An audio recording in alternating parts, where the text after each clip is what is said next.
Kita lanjutkan latihan 4.3 dari buku paket Matematika SMA kelas 10 halaman 105 ya. Ada dua soal. Kita ke soal nomor 1. Gunakan contoh yang baru disampaikan untuk mencari tinggi orang dewasa. Nah, ini gambarnya saya tampilkan lagi ya. Jadi ada anak kecil, remaja, dan orang dewasa. Ya, soal yang A, cari tinggi orang dewasa. Nah, berarti di sini dimisalkan X ya. Dengan menggunakan perbandingan segitiga sebangun.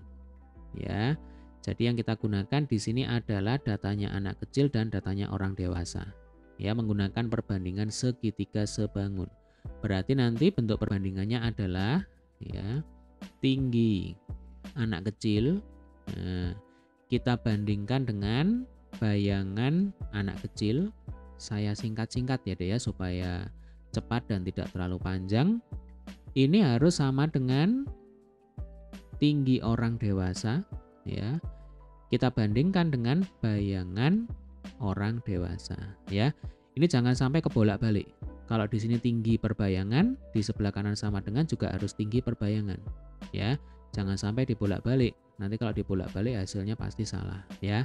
Nah, ini adalah perbandingan segitiga sebangun. Oke. Karena datanya sudah lengkap ya kan? Langsung aja nih kita masukkan angkanya. Jadi untuk tinggi anak kecil disoalkan diketahui 114 cm yang ini, ya kan? Lalu bayangan anak kecil 200 cm. 114 dibagi 200 sama dengan tinggi orang dewasa, kita misalkan X. Lalu bayangan orang dewasa diketahui 305 cm. Nah, seperti ini. Ya, langkah selanjutnya tinggal dikali silang seperti biasa. Nah, jadi 200 dikalikan X ya berarti 200X sama dengan 114 kali 305. Nah, kalau sudah seperti ini tinggal dihitung saja ya. Boleh menggunakan kalkulator ini karena angkanya sulit ya. Angkanya lumayan besar. Coba kita hitung sama-sama. Jadi kalau 114 kali 305 itu ketemunya 34770 ya. Langsung kita bagi dengan 200. Ini hasilnya 173,85 cm. Nah, ini adalah tinggi orang dewasa ya. Kita menggunakan perbandingan segitiga sebangun. Sekarang soal yang B. Carilah tinggi orang dewasa dengan memanfaatkan perbandingan trigonometri. Berarti kita gunakan rumus tangen theta ya. Theta itu ada di sini. Ya, kalau di buku diketahui tetanya berapa? 30 derajat. Nah, oke, ini saya bersihkan aja. Tangen theta. Ya, tangen theta atau tan theta. Nah, ini saya ganti aja supaya nggak bingung. Jadi tan theta itu kan rumusnya sisi depan dibagi dengan sisi samping. Perhatikan kalau sudutnya di sini berarti ini adalah sisi depan. Ya deh ya. Kemudian yang ini adalah sisi samping kan begitu. Nah, masih ingat rumusnya apa? Tangen theta tan desa. Nah, cara mudah untuk mengingat rumus tangen itu adalah tan desa. Ya. Di soal yang B, kita akan gunakan perbandingan trigonometri tangen untuk menghitung tinggi orang dewasa. Dalam hal ini bersesuaian dengan sisi depan, ya kan? Tadi kan ini kita misalkan sama dengan X, berarti tangen 30 derajat ya. Ingat di sini tetanya 30 derajat. Berarti tangen 30 derajat itu sama dengan X dibagi dengan sisi samping. Nah, sisi sampingnya kan 305. Berarti X sama dengan tan 30 derajat ya dikalikan dengan 305. Nah, seperti ini supaya nggak bingung ya. Ini kali 305. Tangen 30 derajat itu 0,57. Berarti 0,57 kali 305. Ya, coba kita hitung. Mestinya hasilnya harusnya sama ya. Oke, bantu saya menghitung. 0,57 kita kalikan dengan 305. Hasilnya 173,85. Ya, sama ya.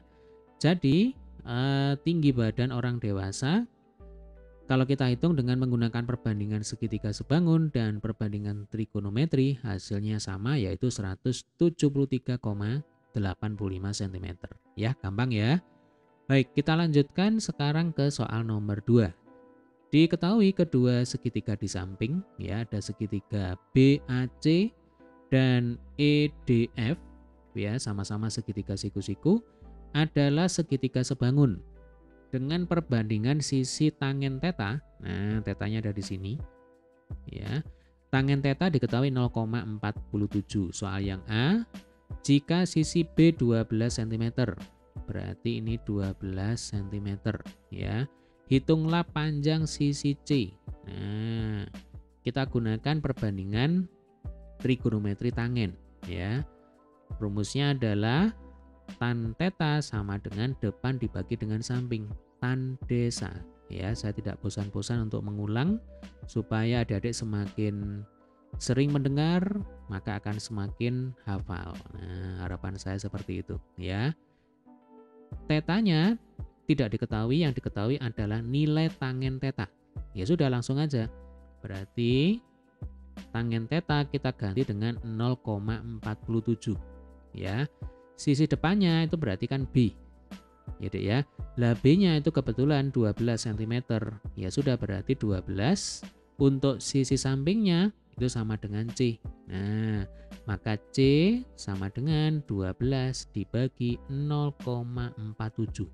Kan tinggal tukar tempat, ya kan? Coba kita hitung dengan menggunakan kalkulator lagi. 12 dibagi 0,47.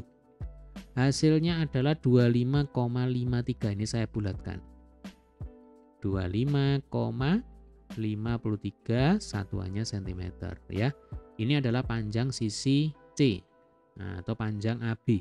Sekarang soal yang B. Diketahui segitiga FDE, ya, mempunyai ukuran sepertiga dari segitiga CAB. Jadi maksudnya panjang sisi D itu sepertiga panjang sisi A. Ini yang bersesuaian, ya kan? Sisi miring dengan sisi miring. Kemudian ini sisi tegak, ya.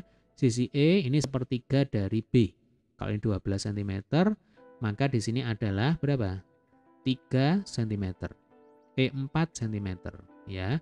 Jadi sepertiga kali B, sepertiga kali 12 itu 4 cm. Nah, yang ditanyakan di sini adalah hitunglah panjang sisi C dan sisi F. Ini sepertinya salah ketik, ya. Mestinya sisi C ini tidak perlu ditanyakan lagi karena jawabannya 25,53, ya. Sudah terjawab di soal yang A. Oke lah, kita jawab untuk yang sisi F saja, ya. Jadi sisi F itu sama dengan sepertiga kali sisi C. Nah, berarti sepertiga dikalikan dengan 25,53, ya. Tinggal dihitung aja ini. 25,53 dibagi 3. Hasilnya adalah 8,51 cm.